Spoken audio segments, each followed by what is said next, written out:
Well,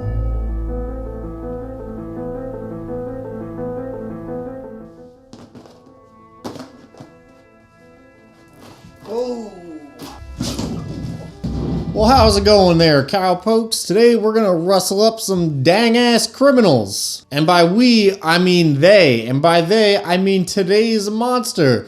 Welcome to Monster of the Week, the show where we dig up old creatures from past editions of Dungeons & Dragons and other role-playing games and bring them to light for use in your current 5th edition game. My name is Josiah, also known around these parts as Dungeon Dad, and today we are talking about a very unique type of golem. I'm of course talking about the Hangman Golem, which is a creature that came from 3rd edition's Monster Manual 3. I mean, technically it's 3.5, but I know y'all don't care about that. Now I'm sure your head is just spinning with all kinds of ideas about how a creature called a Hangman Golem could be extraordinary, both in terms of combat and in terms of plot hooks and lore and all that stuff. But unfortunately, this creature was basically just a golem made out of ropes. The actual moniker Hangman Golem was exactly that, a moniker. It was literally just a name people gave to this golem that was made out of hempen rope, because when you got a bunch of steel laying around, why would you want to use that? Just use some fucking rope, I guess. Anyways, I have taken some liberties, of course, inspired by the original creature, and made some changes to this monster to make it a little bit more exciting and make it a lot more useful for you as a narrative tool and a really fun combat encounter for your players. So as always, there is a complete stat block in the description below if you would like to use this monster in your D&D game or follow along while we're kind of talking about it. And of course, as always, today we're going to be going over just exactly what this creature can do in battle and the many different ways that you can use it in your game. But that's enough hanging around. Let's talk about some... There's no need to sugarcoat it. In combat, these guys are an absolute pain in the ass, like every single golem in Dungeons & Dragons history is. And that's primarily due to the fact that these guys have magic resistance, meaning that they have advantage on all saving throws to resist spells and other magical effects. They also have straight up immunity to a bunch of different types of damage, including all physical attacks, unless those weapons are made out of adamantine or magical in some way. Pretty standard stuff for a golem, but what really takes the cake with this one is the fact that it is also resistant to piercing and bludgeoning damage.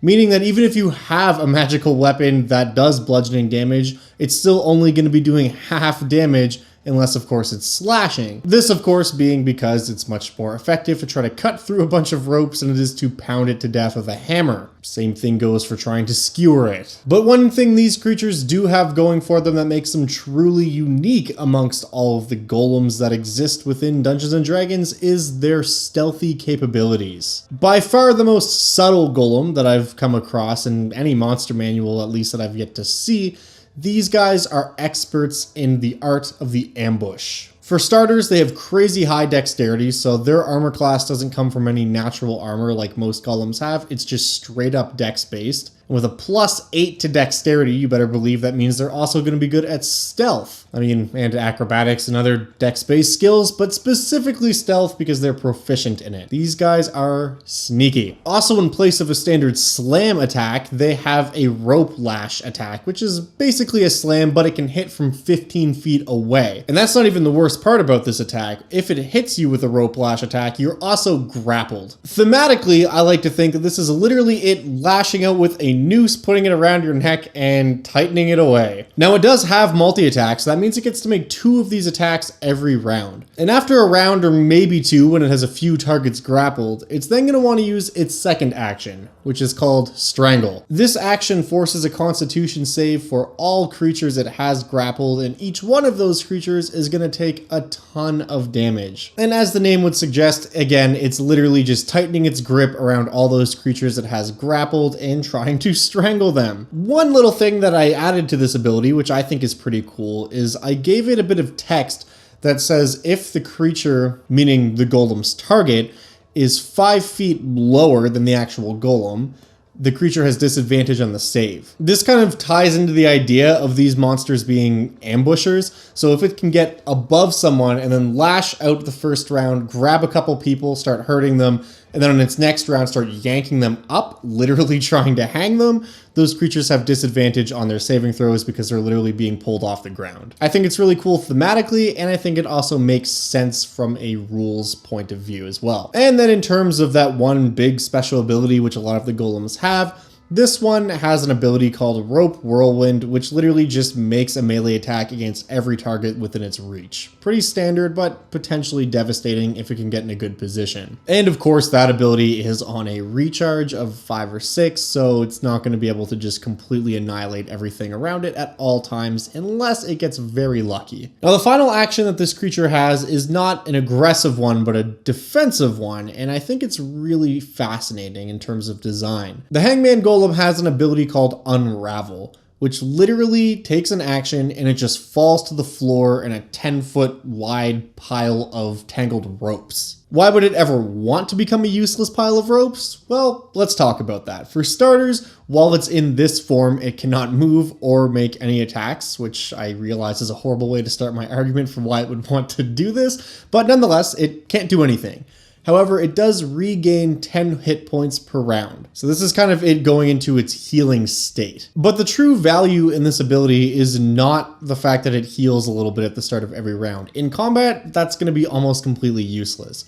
However, outside of combat, it allows it to literally just appear as a pile of ropes. Again, thus further pushing it into that territory of being an amazing ambusher.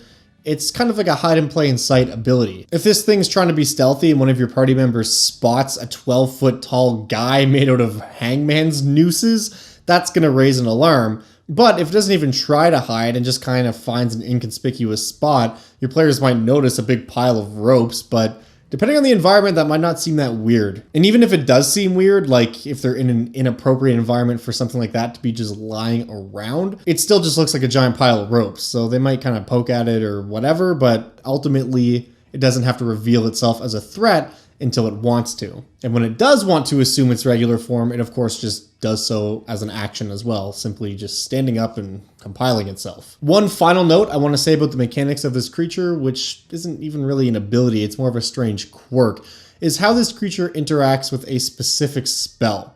That spell being Rope Trick. For those of you who are not aware, Rope Trick is a spell that allows you to create a little extra dimensional space by casting this magic on a rope. That rope stands up, you climb the rope, you go into your little hiding spot, that's it. However, this spell does not function as it normally would if you cast it on a Hangman Golem. If the Golem is in its unraveled state, just kind of a bundle of ropes on the floor, and you cast Rope Trick on it, it instantly assembles it back into its regular form, which is pretty cool. There's a lot of room there to give this Golem a spellcaster ally, so say it has someone fighting alongside it that's able to cast Rope Trick, the Golem can collapse itself, heal 10 hit points, and then be reassembled, which is pretty neat. It could also be used as a surprise tactic, so these guys don't have to spend their first round of combat standing up and then everyone rolls initiative. You could have some spellcasters ready to cast Rope Trick on them, make these golems stand up all of a sudden, and then the golems get their action, and then we roll initiative.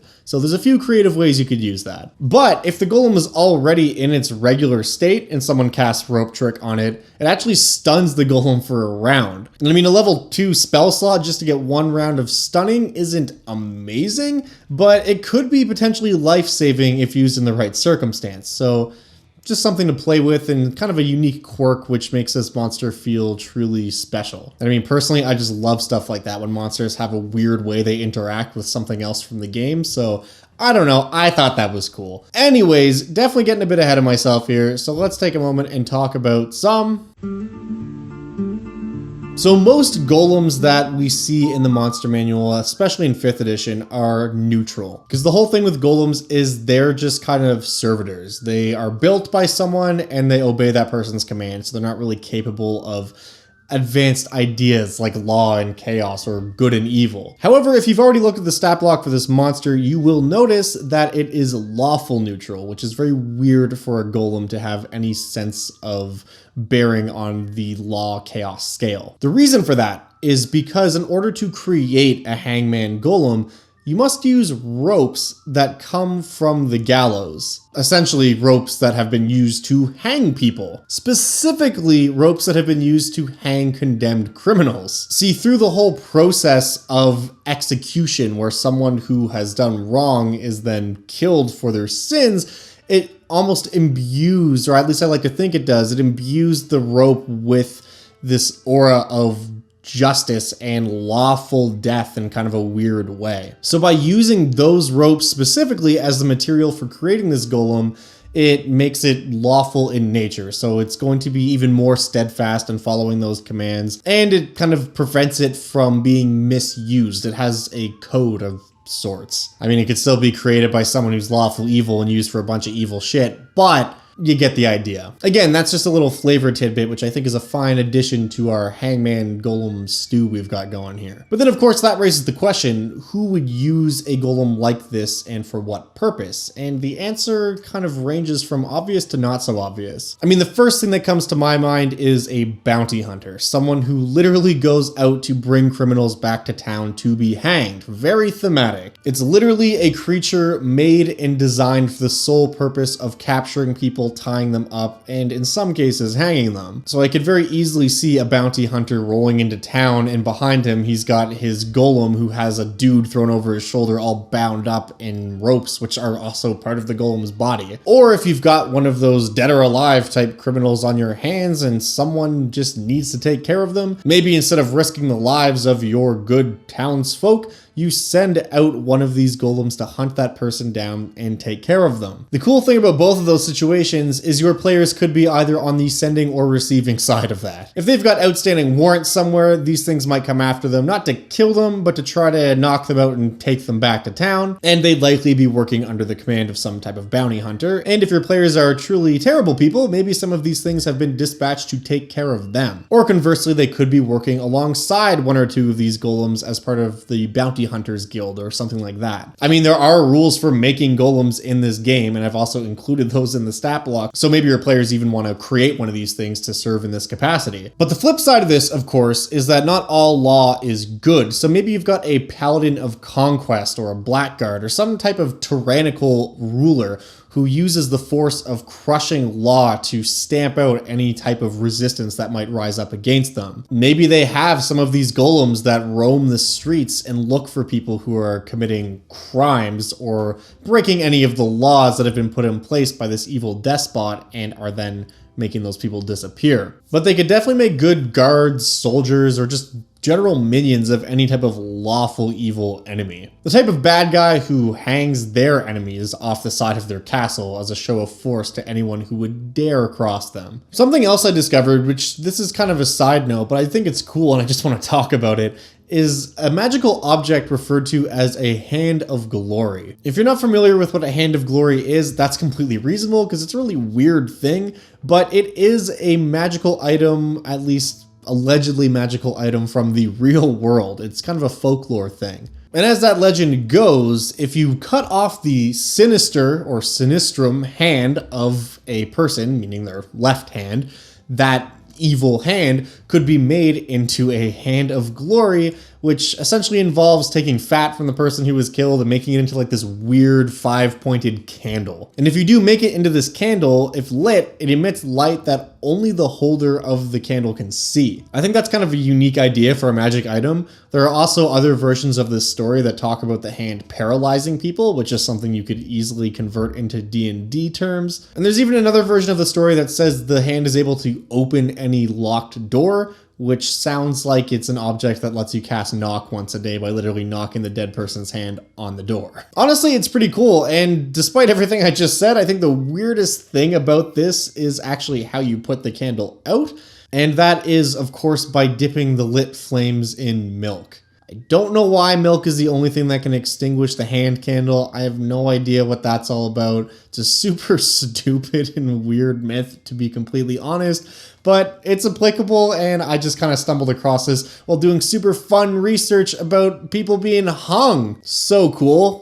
Why do I make these videos? But the point here is that maybe you've got a hangman in your local populous town, such as Waterdeep or another city of similar scale, and this hangman is selling these hands of glory to would-be adventurers. I mean, it'd be a great little side hustle. You just do your thing, hanging criminals, cut off their left hand, make some of these special candles out of them, bada bing, bada boom, you got a few extra crowns coming your way. I've been playing so much of The Witcher 3 right now that I've literally tried to read this part of the script like 4 times, and every single time I keep saying crowns instead of gold. So you know what?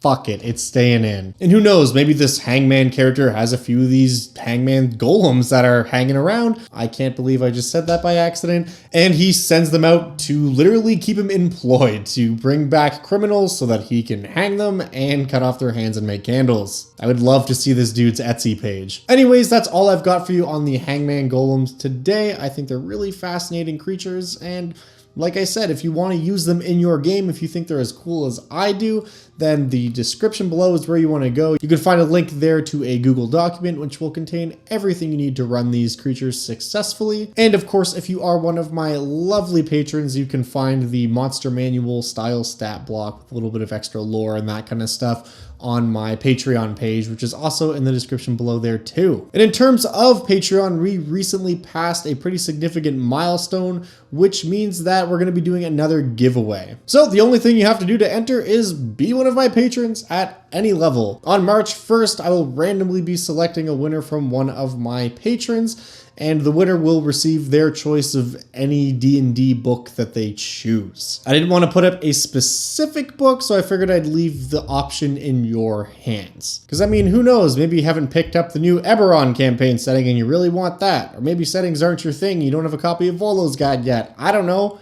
I don't know your life. So you know what, just win the contest and then you can tell me all about it. And of course, if you are one of my patrons and you don't want to be part of this contest because you hate free things, just let me know and I will not include you with the random draw. Not expecting to get a lot of those emails. And another thing that's down in the description that I always mention is our Discord server, which is an awesome way to kind of connect with other people who are interested in the same things you are. But I am really going to make a point today of offering for you to check that out because we've got some really interesting stuff up and coming for the Discord community real soon. So definitely check that out and stay tuned for an update in a few days. But at the end of the day, I just want to say thank you so much for watching. And if you have a suggestion for any type of monster you'd like to see on this channel, please leave a comment below.